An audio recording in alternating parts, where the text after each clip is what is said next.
Estimados participantes, sean ustedes bienvenidos. Mi nombre es Miguel Ángel Morales Rojas, soy psicólogo clínico y trabajo en la Dirección de Prevención y Control de ITS, VIH, SIDA y hepatitis. Y a continuación quisiera compartir con ustedes el siguiente gráfico.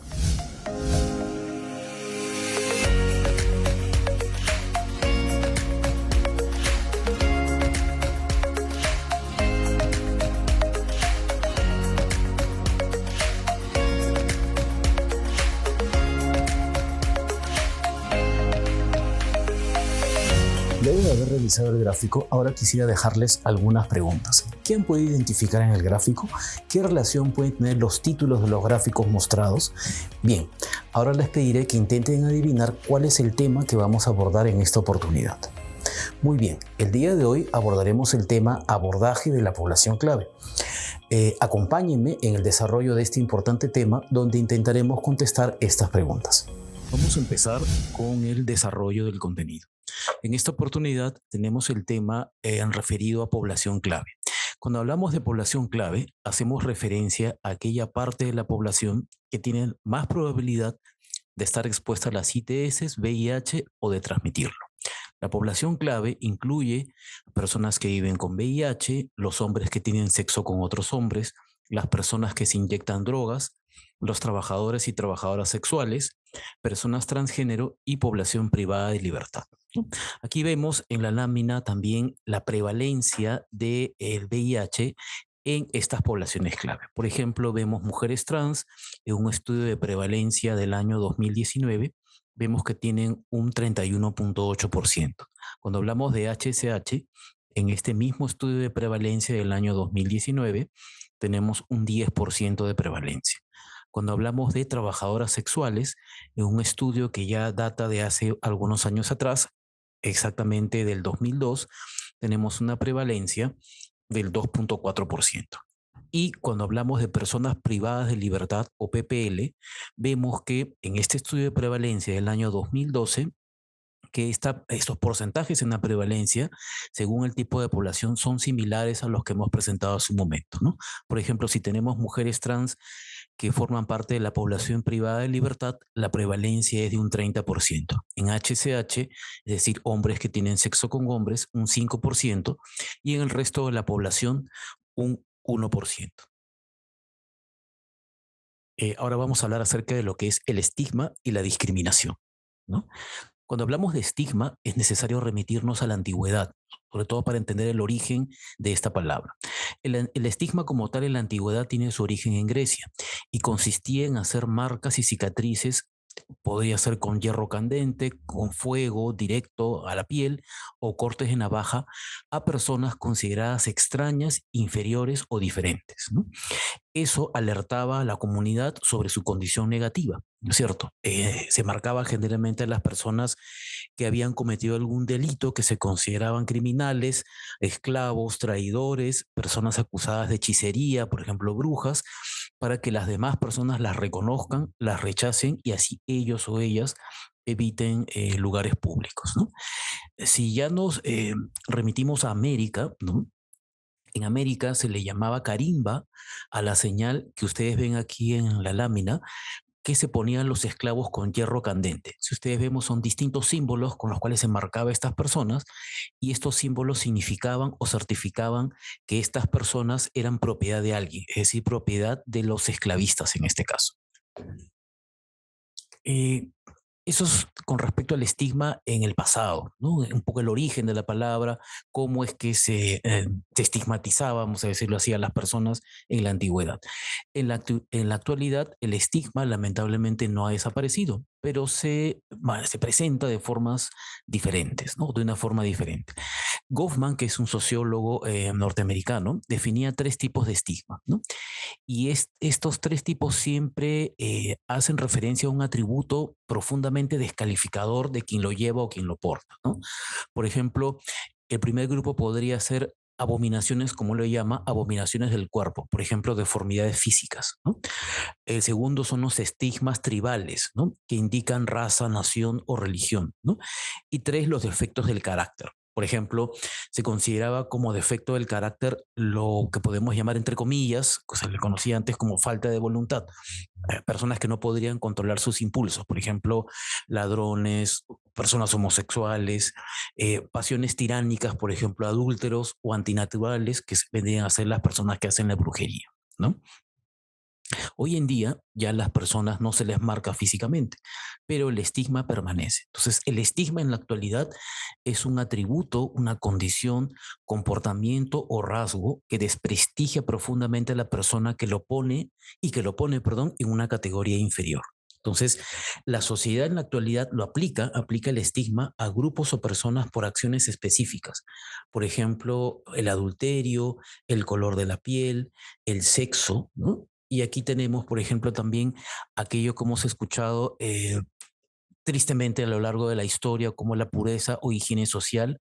Nos podemos remitir, por ejemplo, a la Segunda Guerra Mundial, lo que hicieron los alemanes o el gobierno alemán de Hitler con los judíos, o también incluso ya situándonos en el contexto nacional, lo que hizo, como ustedes saben, el MRTA cuando aplicó una política de limpieza social, ¿no? Donde exterminaba a personas homosexuales. Eh, Existen 6 aspectos importantes o que debemos tener en cuenta sobre el estigma, y es importante que los recordemos y no los olvidemos, ¿no? El primero, algunas enfermedades inducen estigma que afecta a quien la padece, tal como ocurre con las personas con enfermedad mental, discapacidad o las personas viviendo con VIH. Es decir, algunas enfermedades son fácilmente estigmatizantes, ¿no? Estigmatizadas, ¿no? El segundo aspecto importante es que el estigma es una forma también de control social que plantea normas a cumplir y castiga a quienes se apartan de ellas, ¿no? Se basa en el miedo que los estigmatizados amenacen a la sociedad, ¿no? Por ejemplo, una forma de estigma, y eso es lo que vemos a veces en las noticias que ocurre de repente en Oriente, es la estigmatización por creencia religiosa, ¿no? Cual provoca pues conflictos, guerras, entre otros, ¿no? Los estigmas, como dice el tercer aspecto, pueden sumarse, es decir, una persona puede ser estigmatizada por varios motivos. Por ejemplo, ser hombre que tiene sexo con hombres, además ser pobre y tener VIH, ¿no? Es mucho más estigmatizante porque estamos sumando los tres que ser HCH únicamente, ¿no? Como cuarto aspecto importante tenemos que el estigma toma como fundamento las relaciones de poder, consolida y refuerza desigualdades y prejuicios sociales. Generalmente estigmatizamos a aquellos que consideramos diferentes o inferiores y que consideran en una escala social mucho más baja, ¿no? Entonces, el estigma también se manifiesta y perpetúa de manera abierta o de forma encubierta, ¿no? No siempre es tan evidente. De repente la estigmatización de alguna persona o grupo social, ¿no? Eh, como aspecto o como quinto aspecto tenemos que el estigma puede tener consecuencias positivas, ¿no? Aunque parezca contradictorio, ¿no? Esto puede crear un sentido de comunidad entre aquellas personas que se ven afectadas o que están siendo estigmatizadas. Por ejemplo, hay grupos estigmatizados que han creado grupos de apoyo, grupos de resistencia, ¿no? Más o menos algo así. Y como último aspecto, y no menos importante, es que surgen nuevos estigmas y otros desaparecen según la sociedad cambie sus normas, según el contexto, según el lugar donde nosotros nos encontremos. Hay otro elemento importante también que a veces no se menciona y que es el del estigma interno o autoestigma, ¿no? En el caso específico, ya que no vamos a centrarnos en el tema del VIH, es por ejemplo la vergüenza asociada por tener VIH o por ser una persona de determinado color de piel, por ser una mujer trans, etcétera. Y el temor de verse discriminado o discriminada por causa de estos aspectos, ¿no? Entonces, es decir, no solamente es que la persona es estigmatizada por los demás, sino que la persona al final como que termina creyéndose todas esas cosas o atributos negativos que constantemente le repetimos o le hacemos sentir, y generalmente la persona pues se esconde, por decirlo de alguna forma, no acude, por ejemplo, a un servicio de salud, no, no reclama sus derechos por temor a ser discriminado, porque ya él mismo está autoestigmatizándose, ¿no? Probablemente él o ella considera que no es merecedor de repente de respeto, de una atención adecuada, qué sé yo, ¿no? Y lógicamente esto va a tener una afectación emocional, ¿no? Eh, Ahora, el estigma y la discriminación son lamentablemente hermanos, van de la mano, ¿no? Cuando hablamos de discriminación, hablamos de acciones activas o pasivas, es decir, evidentes o de repente solapadas, ¿no? Que tienen por finalidad perjudicar a un grupo determinado de personas, que coincidentemente es un grupo que es estigmatizado, ¿no? Por ejemplo, la discriminación puede ser o podría ser de dos tipos, ¿no? Legislativa, pero de repente leyes o normas, por ejemplo, que prohíben, ¿no? Que una persona con VIH pueda tener familia, pueda casarse, de repente, no sé, pues, ¿no? Que una pareja de personas del mismo sexo pueda contraer una unión matrimonial, una unión civil, ¿no? Y también la discriminación podría ser de tipo comunitario. Estos, los que he mencionado, son solo ejemplos de muchos que existen, ¿no? La comunitaria es producida por la acción o falta de acción en lugares de trabajo o entornos sociales. Por ejemplo, discriminación en discotecas por condición social. Creo que todos nosotros conocemos esas historias que lamentablemente aparecen cada cierto tiempo de que algunas personas son impedidas de ingresar a un club nocturno, de ingresar a una playa, porque se considera que no pertenecen al mismo grupo social de los que viven ahí o los que se asumen como dueños del lugar, ¿no?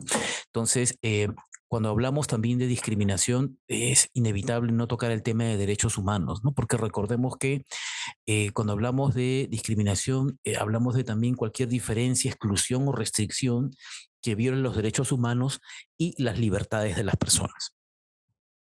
¿Qué aspectos generalmente son los que tienden a ser motivo de discriminación? Por ejemplo, el sexo, ¿no? Ser hombre, ser mujer, ¿no?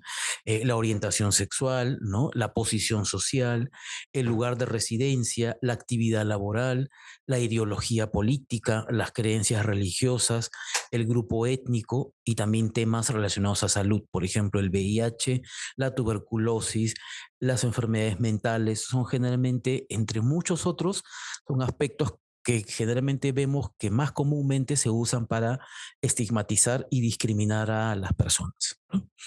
El estigma y la discriminación no se reducen mediante una fórmula mágica, se reducen mediante educación, y aquí lo ponemos con mayúsculas, ¿no?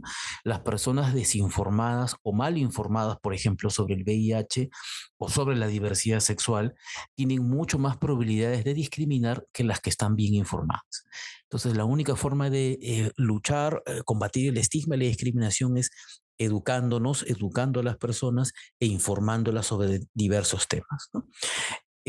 Cuando hablamos del estigma en VIH-Sida, este está relacionado a dos aspectos, básicamente a la enfermedad misma, ¿no?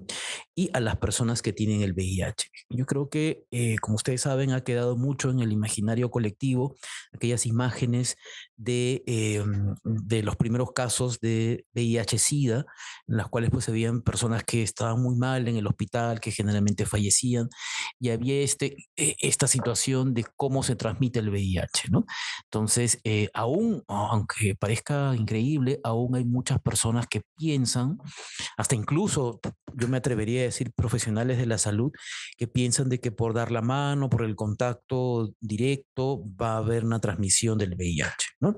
Y lógicamente, al estigmatizar la enfermedad, se estigmatiza y se discrimina a aquellas personas que la portan, ¿no? Sobre todo si son personas de la población clave. Recordemos que hemos mencionado que eh, la estigmatización, o una persona puede ser estigmatizada y discriminada por muchos aspectos que se van sumando, ¿no? ¿Qué obstáculos genera el estigma y discriminación cuando ya nos referimos básicamente al tema de salud y al tema de VIH? El estigma y la discriminación obstaculizan tres aspectos. Primero, la asistencia a los servicios de salud, es decir, una persona que se siente discriminada, estigmatizada, discriminada y excluida, lo más probable es que no acuda a los servicios de salud, porque si alguna vez lo hizo, de repente se burlaron de esta persona, le negaron la atención, entre otras cosas. Entonces, ¿cuál es la consecuencia en su salud? Esta persona va a dejar de recibir atención integral, va a dejar de recibir un diagnóstico oportuno, va a dejar de recibir insumos de repente para disminuir su riesgo, como condones, lubricantes, por ejemplo, y no va a recibir sobre todo apoyo psicológico y apoyo social si lo requiere, ¿no? Eh, Otro elemento que obstaculiza también es la prevención de nuevas infecciones. Si la persona pues no acude al establecimiento, no se hace un descarte, un tamizaje, un diagnóstico a tiempo, pues la persona no va a conocer su real estado de salud, por ejemplo, frente al VIH, y va a desarrollar infecciones oportunistas como pueden ser la tuberculosis, neumonía, reinfecciones, entre otras cosas, ¿no? Y también, lógicamente, el principal obstáculo es el ingreso al tratamiento. Si la persona no hace todo aquello que mencioné hace un momento, no acude al establecimiento, no es diagnosticado a tiempo, no recibe consejería, apoyo psicológico, social, entonces eso va a retrasar el inicio del tratamiento antirretroviral si es que lo requiere y lógicamente eso va a afectar su salud, ¿no? A ver, ¿cuáles son las consecuencias del estigma y la discriminación? Las consecuencias, ya hemos hablado un poco del autoestigma, ¿no es cierto? Que afecta lo que es la parte emocional, ¿no? Vemos que también que si las dividimos en 4 grupos, de cuáles son las consecuencias de este estigma y discriminación, podemos dividirlo en psicológicas, de salud, ya hablando de salud física, social y de prevención, ¿no? Psicológicas, como ya les he mencionado, depresión, vergüenza, sentimiento de culpa, pérdida de autoestima. En el caso de salud, temor a hacerse la prueba, ¿no? Temor al rechazo en el establecimiento y alejamiento del establecimiento de salud. En el con contexto social, ¿no? Por ejemplo, de repente el temor frente a un despido laboral, expulsión del colegio, del centro de estudios, si es que se divulga la información sobre su diagnóstico, rechazo familiar y abandono de niños y niñas con VIH, ¿no? Entonces, recordemos, y quería hacer también un paréntesis para recordar algo, la prueba de VIH es voluntaria, no es obligatoria, ¿no? A nadie se le puede obligar a hacerse una prueba de VIH. Aún lamentablemente escuchamos que en algunas municipalidades, en algunos trabajos, se le exige a la persona, por ejemplo, en el caso de las municipalidades para una unión civil, un matrimonio civil, antes de casarse, se les obliga a tomarse la prueba de VIH. En algunos trabajos se les obliga a las personas a tomarse la prueba de VIH. Uno puede sugerir a la persona, ¿no? Pero no puede obligar a que se tome esa prueba. Entonces, el argumento para algunas personas es que de repente el otro, la otra tienen derecho a saberlo. Sí, tienen derecho, pero la prueba de VIH es una prueba voluntaria. Las personas tienen que recibir consejería y si es una consejería adecuada, probablemente la persona se va a sentir motivada a conocer su real estado de salud y hacerse la prueba. Cuando hablamos de prevención, volviendo ya al tema de estigma y discriminación, por ejemplo, la persona viviendo ya con VIH no va a recibir información adecuada, el riesgo de que desarrolle infecciones oportunistas, ¿no? Y no recibe también, lógicamente, en este caso la población clave, información preventiva. Antes de continuar, quisiera dejarles la siguiente pregunta. ¿Qué acciones para reducir el estigma y la discriminación implementaría en su establecimiento de salud? Continuemos con el desarrollo del tema. Ahora vamos a ver, vamos a profundizar un poco en lo que es la población clave, la población que nosotros atendemos en los establecimientos de salud, ¿no? Entonces, la población clave es una población que tiene ciertas características, ¿no es cierto? Que es importante conocer sus dinámicas, es importante conocer de repente cómo se perciben ellos, qué ideas tenemos nosotros para así poder brindar un trato adecuado, ¿no? Entonces, para eso es necesario un poco tocar quizás de manera un poco superficial, que sirva como, o muy puntual, ¿no? Que sirva para que ustedes de repente busquen más información sobre ciertos temas que es importante que todos nosotros lo tengamos claro, ¿no? Vamos a hablar acerca de sexo, género, identidad de género y orientación sexual. Es necesario distinguirlos porque para mucha gente estos son sinónimos, o sea, todos vienen a ser lo mismo, ¿no? Entonces es necesario entenderlo bien para no caer en confusión, ¿no? Cuando querramos entender de repente nuestra propia sexualidad, porque todos esos son componentes de la sexualidad humana, para entender un poco a nuestra población clave y a las demás personas, ¿no? Entonces, cuando hablamos de sexo, la palabra sexo se refiere a un componente netamente biológico. Y aquí podemos hablar de hombre, mujer. Recuerden, cuando utilizamos la palabra sexo, ¿no? Hablamos de un componente netamente biológico, ¿no? Hombre, mujer. Cuando hablamos de género, ¿no es cierto? Hablamos de características emocionales, afectivas, intelectuales y comportamientos que la sociedad le asigna tanto a los hombres y a las mujeres. Entonces, cuando hablamos de género, podemos hablar de masculino y femenino, ¿no? Entonces, el género es una construcción sociocultural asociada al comportamiento y que la sociedad espera que cada sexo que espera según el sexo, sería el término adecuado, ¿no? Entonces, por ejemplo, es decir, la sociedad espera que el hombre, hablamos de lo biológico, se comporte de forma, vamos a decirlo así, masculina y la mujer de forma femenina. Ahora, estos conceptos que para mucha gente son sinónimos, vamos a darnos cuenta y eso creo que lo podemos ver cuando hablamos de repente con nuestra familia, con nuestras abuelas, con nuestros padres, cómo estos comportamientos asociados ¿no? al género han ido cambiando en el transcurso del tiempo. Yo siempre pongo como ejemplo, ¿no? Hasta hace unos años atrás, ¿no es cierto?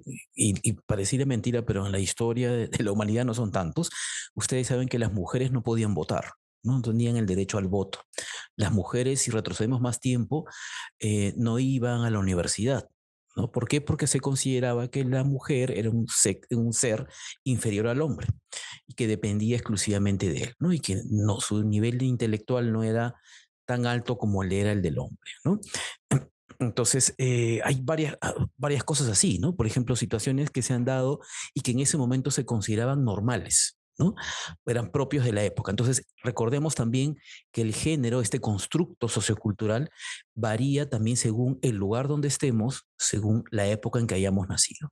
Una cosa es que nosotros hayamos nacido a ver, en un país islámico ¿no? Con una, ¿cómo se decirlo así? Una interpretación bastante radical de sus escrituras y otra cosa es que hayamos nacido en un país, por ejemplo, no sé, pues a ver, en Francia, ¿no? O que hayamos nacido aquí en Perú. Otra cosa es que hayamos nacido aquí en Perú en el año 2000, otra cosa es que hayamos nacido en el Perú de los años 50, ¿no? Entonces, esto es importante tenerlo en cuenta, ¿no? Ahora, ya hemos visto sexo, que es la parte biológica, género, ¿no es cierto? Que es un constructo sociocultural que generalmente es lo masculino, lo femenino. Recordemos que esto, volviendo a repetirlo, es un constructo, ¿no es cierto? Y ahora vamos a hablar acerca de la identidad de género. La identidad de género es o hace referencia a la forma como cada persona se siente en su interior y cómo expresa su género a través del comportamiento. Es decir, yo biológicamente mi sexo es hombre, ¿no? Mi género es masculino, pero de repente no todos los hombres, ¿no es cierto? ¿No? Con estas características que he mencionado, se manifiestan, se expresan de la misma forma, ¿no? Entonces, creo que si nosotros nomás vemos en nuestro entorno, a nuestros compañeros de trabajo, o sea, cada persona expresa su identidad de género de forma distinta, ¿no? Hay personas que de repente parecieran cumplir más con este rol que espera la sociedad del hombre que es viril, fuerte, ¿no? Y mujeres que parecieran estar más pegadas al estereotipo de lo que se espera de una mujer, ¿no? Entonces, ni mal ni bien son formas diferentes de expresión de la identidad de género. Y esta expresión también se hace a través de la ropa, de la apariencia personal, ¿no? Entonces, y esto generalmente comienza muy temprano en la vida porque nosotros vamos adquiriendo esta identidad de género en base a lo que vamos viendo, aprendiendo la información que vamos recibiendo en casa, en la escuela y estas cosas, ¿no? Ahora, cuando hablamos ya de orientación sexual, ¿no es cierto? Hablamos de la atracción física, erótica, emocional que nosotros podemos sentir hacia las personas del sexo opuesto, por ejemplo, hombre o mujer, hacia las personas del mismo sexo, que es homosexual, la anterior se le llama heterosexual, o de repente si nos sentimos atraídos física, sexual, eróticamente, hacia las personas de ambos sexos. Es decir, me gustan los hombres y me gustan las mujeres. Entonces significa que yo soy bisexual. ¿No es cierto? Como les dije, la orientación sexual tiene que ver con quién se quiere estar, sexo y o amor, ¿no? Mientras la identidad de género, que es lo que mencioné hace un momento, se relaciona con quién uno es, cómo yo me siento, ¿no es cierto? Entonces, es importante por eso que recordemos estos cuatro conceptos, ¿no? Sexo, recordemos lo biológico, género es un constructo sociocultural, la identidad de género es cómo yo expreso la pertenencia a este género y la orientación sexual, ¿no? Son elementos básicos que van a servir para comprender la sexualidad humana en general y comprender también a nuestra población clave, que es la que atendemos en los servicios de salud, ¿no? Ahora, seguramente muchos de ustedes han escuchado la palabra transgénero, ¿no? Cuando hablamos de personas transgénero, nos referimos a personas que se identifican con el sexo opuesto, pero no se han sometido a un cambio de sexo. Es decir, por ejemplo, eh, biológicamente, y aquí he puesto justo unos ejemplos para hacerlo quizás más sencillo, ¿no? Dos personas, vamos a decirlo así, una de ellas es una actriz, bueno, ahora es un actor, ¿no? De que saltó a la fama por una película que se llamaba Juno, ¿no? Juno, que ganó el Oscar, me parece, ¿no? Entonces, esta chica, Ellen Page, anteriormente, es una persona trans, ¿no? Se identifica como persona trans y está haciendo su proceso de cambio hacia ser Elliot Page, ¿no? Que en este caso está pasando de ser ella vendría a ser un trans masculino, ¿no? Y aquí, por ejemplo, tenemos a un atleta, probablemente más conocido en el entorno de Estados Unidos y en el mundo del deporte. Me parece que era un atleta, ¿no? Es Bruce Jenner, si mal no recuerdo, y él ha hecho su transición a ser Kathleen Jenner, ¿no es cierto? Y él, probablemente algunos lo reconozcan o lo conozcan o la conozcan, porque él se hizo también, él o ella actualmente se hizo mediático porque él es padre adoptivo, creo, de estas chicas Kardashian, ¿no? Que salen en la televisión, estas cosas. Entonces, él cuando era Bruce, estuvo casado con la mamá de estas chicas, ¿no? Entonces luego Bruce hizo su transición, ahora, bueno, ya es una trans femenina, ¿no? Entonces, ahora, acá hay distintos conceptos que es importante tenerlos en cuenta. Sé que pueden resultar un poquito confusos, pero es importante tenerlos claros, ¿no? Ya hablamos de lo que es las personas transgénero, ¿no es cierto? Personas que se identifican con el sexo opuesto, pero no se han sometido a un cambio de sexo. Cuando hablamos de transexual, personas en las que no coincide la pertenencia a un género con los genitales que tienen, ¿no? Esto puede llevarlos a sentirse, como lo expresan algunos o algunas de ellos, a sentirse atrapados, atrapadas en un cuerpo que no les pertenece, en un cuerpo extraño, ¿no? Y algunos o algunas de ellas desean modificar estas características sexuales o físicas a nivel genital, ¿no es cierto? Y este proceso se basa en la adaptación corporal y generalmente aquí se usa terapia hormonal u, en algunos casos, no todos, una operación de cambio de sexo. Ahora, cuando hablamos del término travesti, hablamos de un comportamiento de identidad transgénero, en el que la persona expresa a través de su modo de vestir un rol de género socialmente asignado al sexo opuesto. No siempre, ¿no? Este comportamiento implica un deseo de pertenencia al sexo opuesto. Es decir, no significa que la persona, que en determinados momentos, por ejemplo, un hombre, ¿no? Se viste de mujer, que quiera ser mujer. No es que quiera pertenecer al sexo opuesto, ¿no? Puede ser un simple modo de, vamos a decirlo así, diversión o erotismo, ¿no? Y en estas personas que tienen este comportamiento, ¿no? Puede ser, su orientación sexual puede ser heterosexual, bisexual u homosexual, ¿no? Entonces, sé que son términos que se prestan a un poquito de confusión, van cambiando también en el transcurso del tiempo, pero es importante tenerlos claros para cuando nosotros atendamos a las personas en el establecimiento y tengamos un poco, podamos entender un poco cuál es la motivación de esta persona, cuáles son sus expectativas con respecto a, ¿no? A lo que quiera, a un cambio físico, corporal, ¿no? Ahora, esto nos sirve para hacer un poquito, un breve resumen, ¿no? De lo que es los elementos que integran la sexualidad, ¿no? Que es lo que hemos visto hace un momento. Entonces, aquí le vemos, por ejemplo, creo que este muñequito es como unas galletitas. Entonces, aquí, por ejemplo, vemos la identidad de género, vemos dónde le hemos ubicado, ¿no es cierto? La orientación sexual, vemos el sexo, que es la parte biológica, y la identidad de género o expresión de género, ¿no? Que es cómo muestras tu género, ¿no? A través de la manera como actúas, vistes, te comportas, interactúas, qué sé yo. ¿Sí? Entonces, yo creo que este gráfico nos ayuda un montón con ver esta figura. Ya sabemos estos cuatro elementos importantes para entender la sexualidad humana, ¿no? Ahora, bueno, pasando ya a otro tema importante también, es importante tener en cuenta lo que se llaman acciones preventivas y de control sostenidas cuando trabajamos con la población clave. Por ejemplo, ¿cuáles vendrían a ser los objetivos de esas acciones? ¿No? Primero, reducir la transmisión de las ITS, el VIH-Sida y hepatitis en las poblaciones en mayor riesgo, ¿no?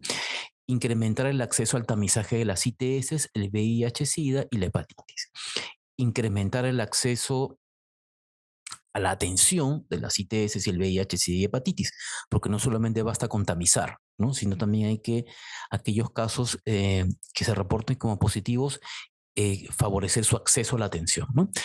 E incrementar el acceso y uso de preservativos y lubricantes como insumos que sirven para las personas, que sirven a las personas para disminuir su riesgo en relación a las ITS, VIH, SIDA, ¿no? Y hepatitis. Eh, Ahora, queríamos tocar o quiero tocar también algunas pautas para el abordaje de la población clave. Es decir, cuando nosotros en el servicio de salud tenemos que entrevistar, conversar, abordar a la población clave, es importante que tengamos en cuenta algunos aspectos. Cada uno tiene su propio estilo de entrevista, ¿no es cierto? Su propia forma de llegar a la otra persona que tenemos frente a nosotros en el escritorio, en el consultorio, pero es importante tener en cuenta algunos detalles, ¿no? A ver, es importante evitar juzgar por anticipado, es decir, nosotros por cómo vemos a una persona, no podemos asumir una orientación sexual, un comportamiento, prácticas y o identidad de género de una persona.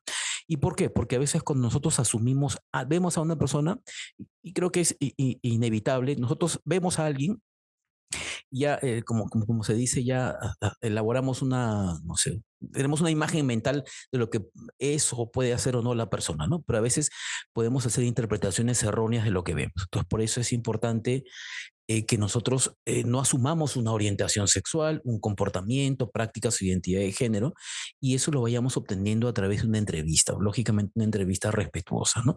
¿Y por qué eso es importante? Porque si yo asumo un cierto comportamiento u orientación sexual, mi consejería o mi atención probablemente la voy a guiar únicamente por ese lado, ¿no?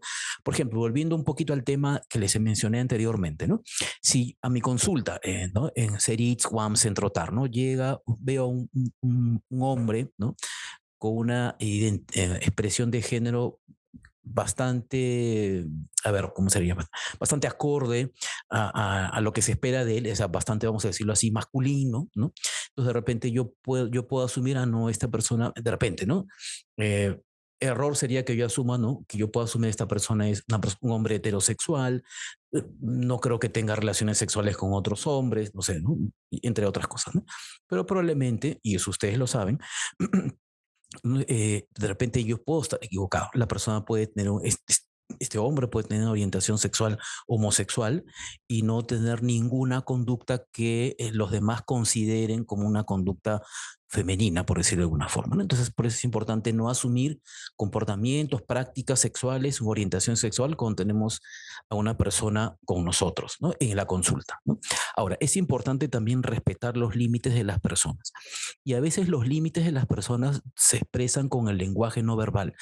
Creo que nosotros somos expertos en expresar lo que sentimos con nuestros gestos, ¿no? Con la forma como nos sentamos, con la forma como estamos de pie, no sé, ¿no? Entonces, uno puede notar cuando una persona está incómoda ante ciertas preguntas, ¿no? Entonces, si yo veo que la persona adopta una postura al estar sentado frente a mí, por ejemplo, en el consultorio, de incomodidad, ¿no? Yo puedo reformular mi pregunta, ¿no? O como yo siempre sugiero y recomiendo, pedirle permiso a la persona para tocar ciertos temas, ¿no? Ustedes saben que generalmente cuando hablamos del tema de VIH, inevitablemente vamos a explorar conductas sexuales o prácticas sexuales, número de parejas sexuales, entre otras cosas. Entonces, nosotros debemos comprender que ese es un tema privado, ¿no? Creo que a ninguna persona nos gustaría que llegando a un consultorio me siento y alguien me pregunta, ¿con cuántas personas te acuestas? ¿Son hombres, son mujeres? O sea, de una forma así brusca, ¿no? Yo creo que uno generalmente lo que yo sugiero es que decía la persona, mira, tengo que hacerte una serie de preguntas para evaluar tu riesgo en relación al VIH y ITS. Algunas preguntas tienen que ver con tu vida sexual, pueden resultar un poco incómodas, pero son necesarias, ¿no? Para poder evaluar tu riesgo y ver de repente cómo podemos disminuirlo si es que existe, ¿no? Y por ello yo te pediría por favor que colabores, ¿no? Con las preguntas que te voy a hacer, pero también eres libre de no responderlas, ¿no? Entonces es importante, yo creo que tratar con respeto a la persona, ¿no? Como les digo, hay que ser muy observador con el lenguaje no verbal. El lenguaje no verbal dice mucho. ¿no?, de una persona. Ahora, es importante también que nosotros, porque nosotros o el personal de salud también somos personas, es decir, tenemos nuestras propias concepciones, nuestras propias ideas, nuestras propias, no sé, creencias, ¿no? Entonces, es importante que que esas creencias, concepciones no dañen, no tiñan la consejería, ¿no?